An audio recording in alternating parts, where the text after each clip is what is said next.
Okay, here we have the RV in phenomenal shape for the age and year. Somebody took real nice care of her, or him, whichever.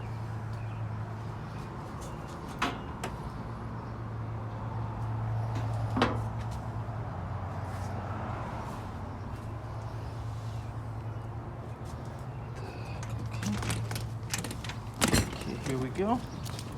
Tires are almost brand new. We've got an RV or extra storage unit here. A couple of propane tanks.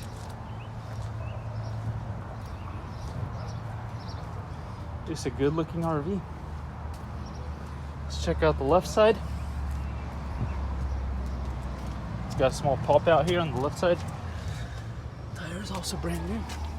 Overall, I would say a 9.5 out of 10 for this Rockwood Freedom.